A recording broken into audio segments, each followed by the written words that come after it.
말씀은 우리들이 잘 아는 말씀이기도 합니다. 예수님께서 잡히시기 바로 전날 밤, 장소는 겟세마네 동산, 거기서 주님이 사랑하는 제자들과 함께 마지막 날 시간을 보내는 거죠. 아마 우리도 마지막이라고 하는 날이 올 텐데, 그날은 어디서 어떤 모습으로 이 세상을 떠날 수 있을까? 한 번 더 생각해보면 괜찮아요. 아무도 내일 일을 모르기 때문에 한번 추상만 해보는 거예요. 그런데 오늘 예수님께서 마지막 날 밤 사랑하는 제자들과 함께 겟세마네 동산에 가서 얼마 후에 닥칠 일들을 놓고 하나님께 기도하는 시간이었죠. 아마 그것이 예수님의 생애에서는 마지막 날 밤이었죠.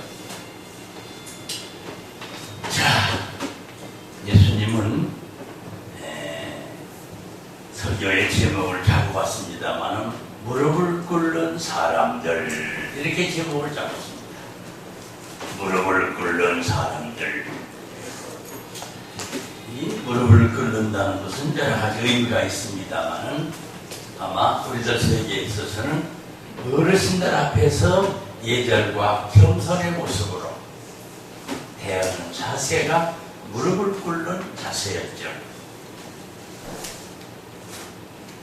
요즘도 저는 고향에 가면 형님이 계신데 형님한테 장형 부모, 큰 형님은 아버지와 같은 분이다.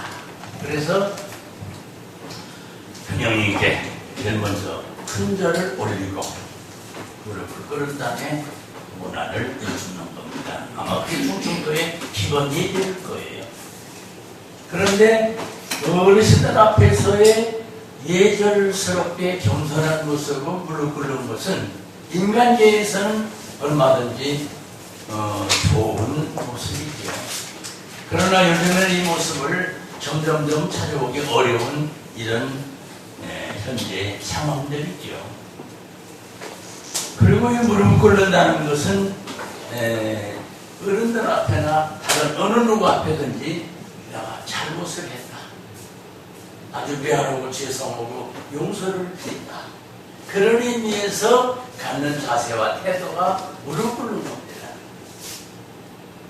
진정한 사과와 회개와 뉘우침과 용서를 받는 그 모습이 바로 무릎 꿇는 모습이에요. 그리고 또 하나 있다고 조건을 붙인다 보면은 무릎 꿇는다? 왜 무릎을 꿇어야 되느냐? 아마 오늘 예수님께서 하나님 앞에 마지막 날 밤을 놓고서 그냥 두 다리 쭉 뻗고 기도할 수도 있고, 산상이었으니까 뭐 한국식으로 따지면 산이라는 게 몰퉁몰퉁하지 뭐 판단합니까? 그런데 거기서 주님이 무릎을 꿇으셨다.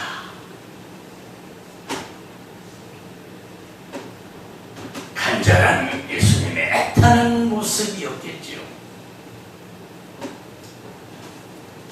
오늘 39절의 기록을 보면 예수님께서 습관을 따라 감람산에 가셨다. 여러분과 내가 가지고 있는 습관은 무엇인지 모르겠어요. 각자들마다 습관이 다르니까. 그런데 오늘 본문 39절에는 예수님은 습관을 따라 감람산에 가셨다. 내가 아는 사람은 우리 아들은 토요일 날만 되면 회사 안 가니까 가까운 뒤에 자기 아파트에서 가까운 산이 있어요. 도봉산이 가까워요. 그래서 다양한 곳을 가긴 하지만 감람산이나 도봉산이나 불암산 같은 곳에 꼭 등산을 가요. 전화가 와요. 아들 어디 있나? 하면은 저는 산에 왔습니다. 건강을 위해서 등산을 간다? 할 수 있는 좋은 일 중에 하나죠. 그런데 예수님께서 감람산에 등산하러 가셨겠습니까? 예수님의 습관은 감람산 가시는 것이 습관이지만 예수님의 습관은 바로 등산을 간 습관이 아니라 기도하는 습관을 가지셨다. 오늘 39절은 바로 그 얘기입니다. 여러분과 나는 무슨 습관을 가져야 될까? 다양한 습관들이 있습니다만은 우리도 또 좋은 습관 하나씩은 꼭 가져야 되겠다 하는 얘기입니다. 두 번째로 40절로 넘어갑니다. 제자들에게 기도를 부탁하셨어요. 제자들에게 너는 여기 있어라. 기도하라. 그러면서 기도의 제목을 주셨어요.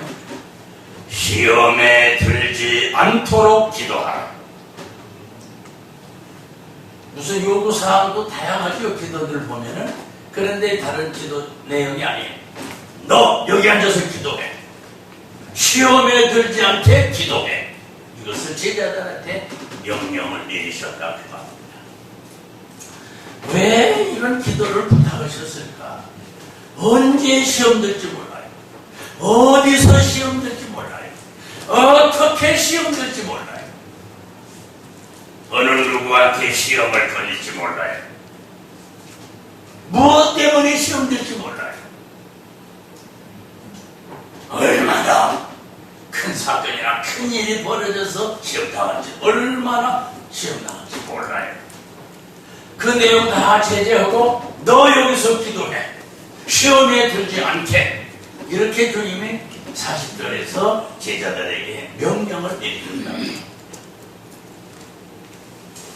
자, 41절로 넘어갑니다. 41절에는 예수님께서 무릎을 꿇고 기도하셨다.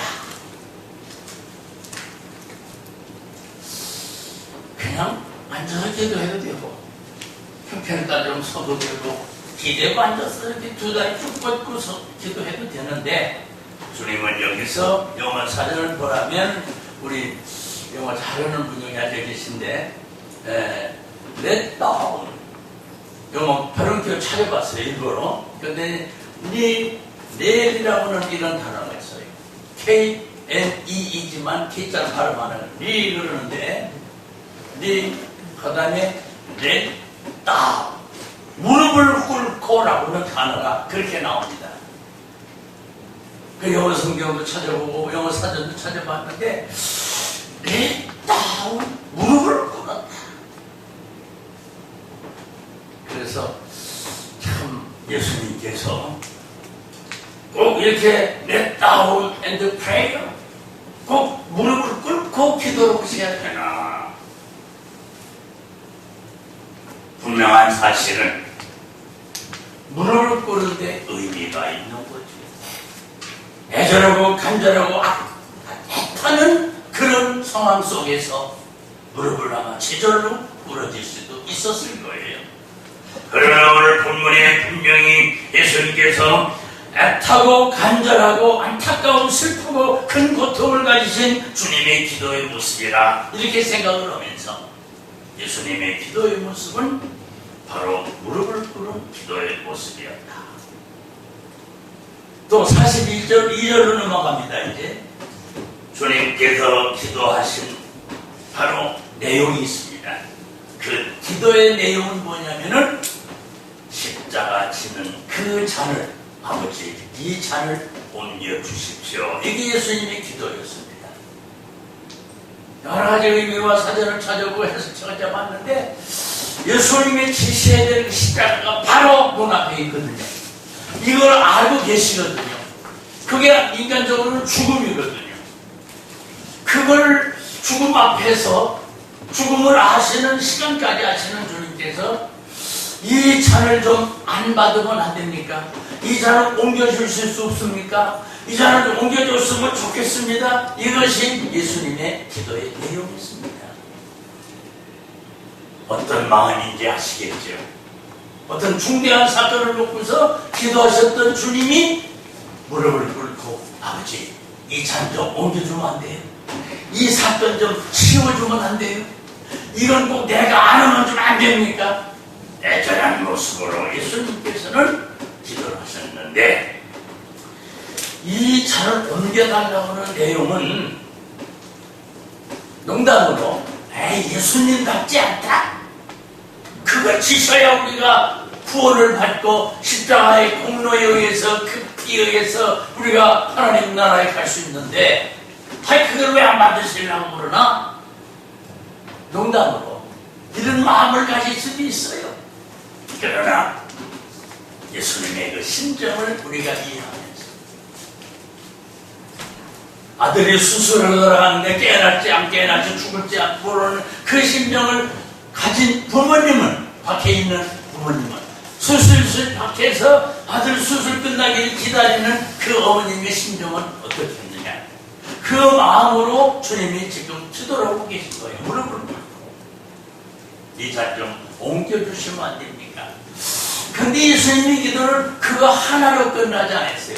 두 번째는 아주 참 Yet not my will, your will be done. 이 말은 그 대신 아버님, 이게 두 번째 기도입니다. 내 원대로 마시고요. 내 원은 이 컵, 이 잔, 이 시험, 이 십자가, 이 죽음을 좀 피해달라고는 내용이지만 두 번째 기도의 내용은 아버님, 제 원대로 마시고요. 이게 예수님의 두 번째 기도입니다. 바로 예수님이죠. 바로 우리의 스승이죠. 바로 우리의 구원의 주님이시죠. 그분만이 할 수 있는 기도예요. 아버님, 내 맘대로, 내 원대로, 내 뜻대로, 내가 구한 대로 아니고요. 예, 아버님의 뜻대로 해 주십시오는 이런 기도가 우리가 배워야 될 기도, 우리도 그렇게 해야 될 기도의 내용이다 그 말입니다. 자, 그러면 기도하신 내용은 그렇다 치고 기도의 결과는 뭐였느냐? 주님의 기도한 결과는 뭐였느냐? 43절에 나옵니다. 주님의 기도의 결과는 하늘로부터 힘을 돋더라. 이게 기도의 결과입니다. 하늘로부터 힘을 돋더라. Angel from heaven, 이렇게 성경, 영어 성경에 나와 있어요. Angel from heaven, 하늘의 천사로부터 그에게 힘을 주시는, 힘도 어떤 힘이냐? 이거 프로나운세이션이 정확하진 않지만은 스트렝션이라고 하는 이 영어 단어를 찾아봤어요. 그 단어가 바로 그 강한 힘이라고 하는 이런 내용으로 적혀 있더라고요. 그래서 예수님의 기도의 결과는 바로 하늘에서 천사가 강력한 힘을 그에게 주십니다. 여러분, 기도의 묘미는 여기 있는 겁니다. 기도의 묘미가 여기 있는 겁니다. 주말에 하고 다 올려 피 올려 그냥 간절한 기도를 올렸지만은 아무것도 당치는 것처럼, 아무런 응답 못 받은 것처럼, 기도해봤겠지 아무 소용도 없는 것처럼 허탈한 감을 가질 수 있을지도 몰라요. 그러나 오늘 예수님은 마음껏 기도하셨어요. 이 잔 좀 옮겨주십시오. 강력한 기도를 했어요. 그런데 그 기도 하나로 끝나지 않고 두 번째 기도는 아버님, 내 마음대로는 아닙니다. 내가 구원대로는 아닙니다. 아버님의 뜻대로 주시옵소서. 기도 끝나자마자 하늘로부터 천사가 그에게 강력한 힘을 주셨다. 이게 기도의 결과입니다. 오늘 설교는 이거로 끝납니다. 여러분, 예수님께서 기도했더니 이렇게 하늘로부터 힘을 주셨는데 43절의 마지막 절, 오늘 본문의 44절 마지막 절은 뭐냐면 예수님께서 이 힘쓰고 애써 간절히 기도할 때 그때 땀이 흘렀습니다. 저는 여기 시간 되느라고 뛰어오르라고 땀이 났지만 예수님은 기도하라고 땀이 났습니다. 기도할 때 땀 나고 말고요. 기도할 때 참 더워서 땀도 나지만 강력한 힘을 주님 앞에 외치고 부르짖는 기도를 하다 보면 기도는 비사일런트, 조용한 침묵의 기도도 있어요. 조용한 기도죠. 그리고 기도는요, 가만히 아주 막 울부짖는 소리내서 외치는 이런 강력한 힘 있는 기도도 있어요.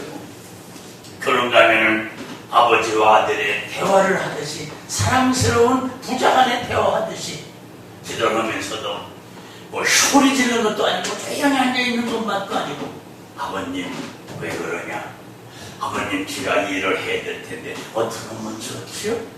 다정스러운 부자간의 대화처럼 기도도 그런 스타일의 기도도 있어요.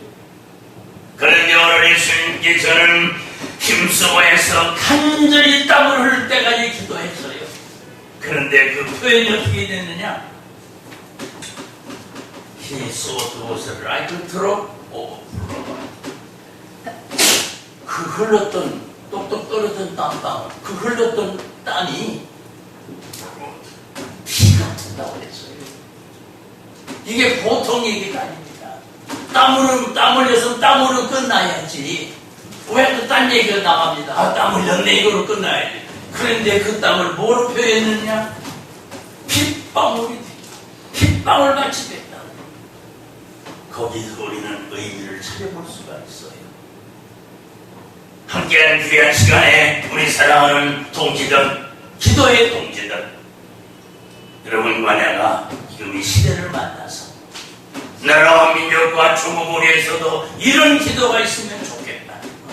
내게 주님의 사명이 막 죽은 걸 알고 이 사명 완수를 위해서 하나님 앞에 이 모습을 가지고 기도하면 좋겠다.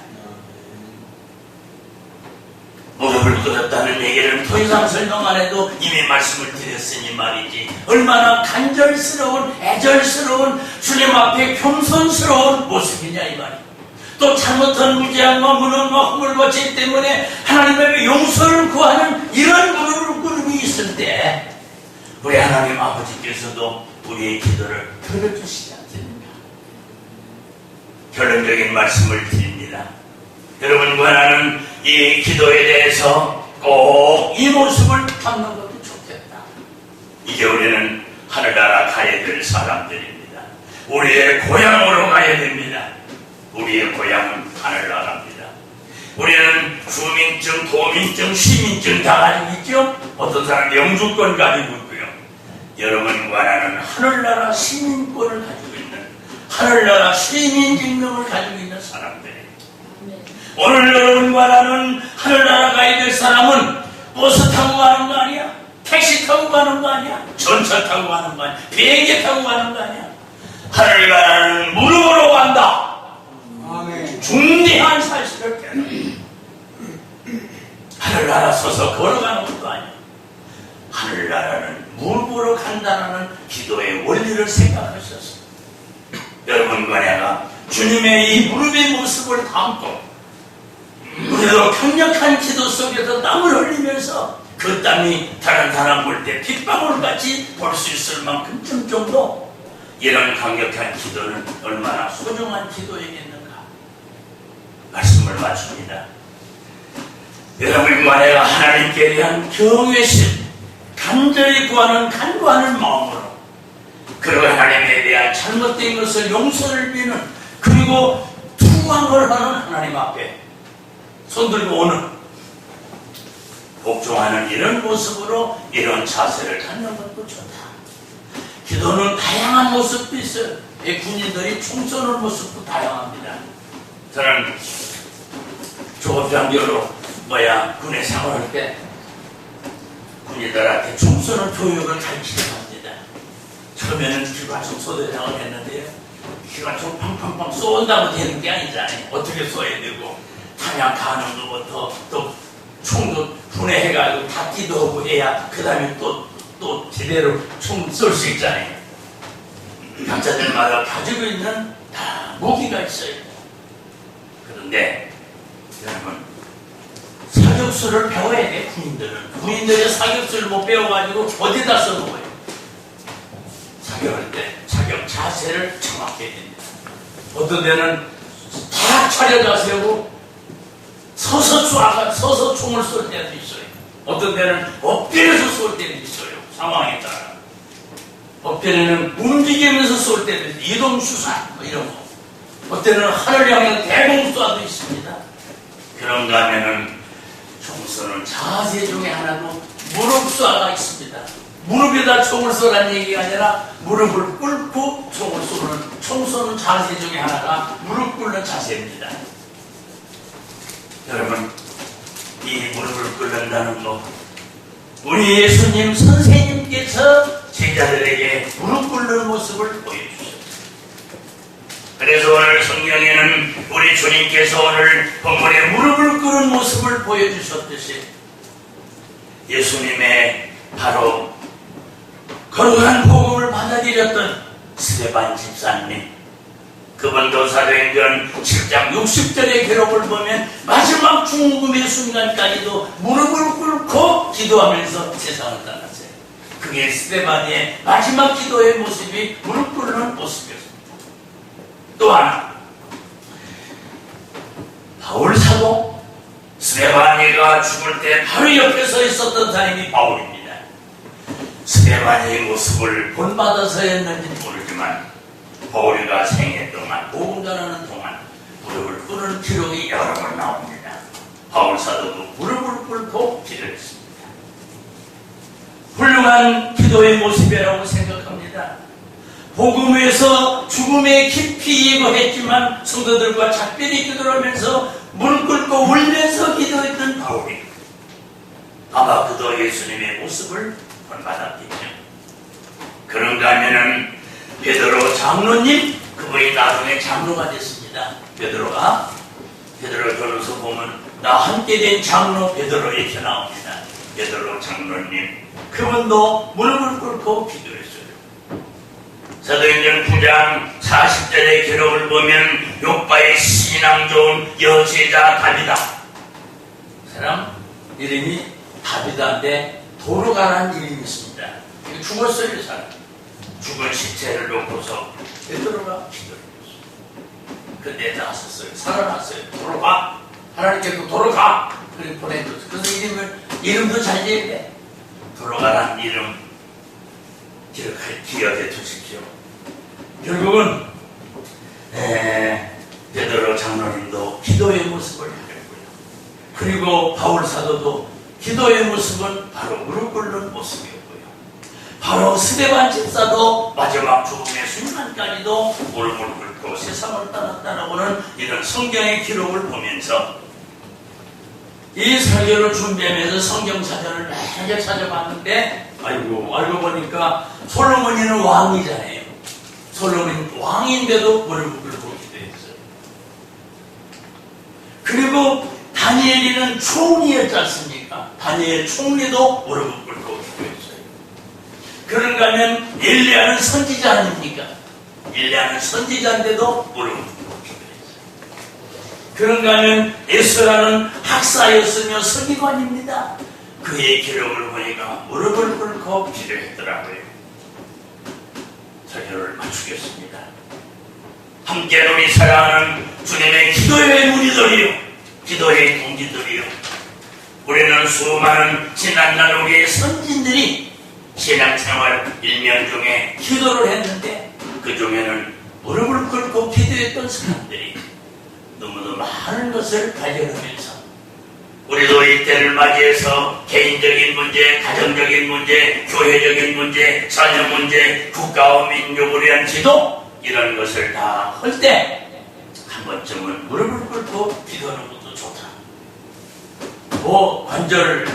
무릎 관절 아픈 분이 있죠? 그분들은 무릎 꿇지 마세요. 두 다리 쭉 뻗고 기도해도 돼요. 함께한 우리의 동지들에게 이 기도의 모습을 권장하면서 간절하고도 애타픈 기도의 모습은 바로 무릎을 꿇는 모습이었기 때문에 겸손한 모습으로서의 이 기도의 모습은 대단히 좋습니다. 우리 모두 무릎 꿇는 사람들에게 우리 하나님께서 천국으로 인도할 기자가 되신다는 깊은 사실을 깨닫고 우리 모두 함께 무릎을 꿇는 우리 사랑하는 동지 모두이기를 주의 이름으로 축원합니다. 아멘.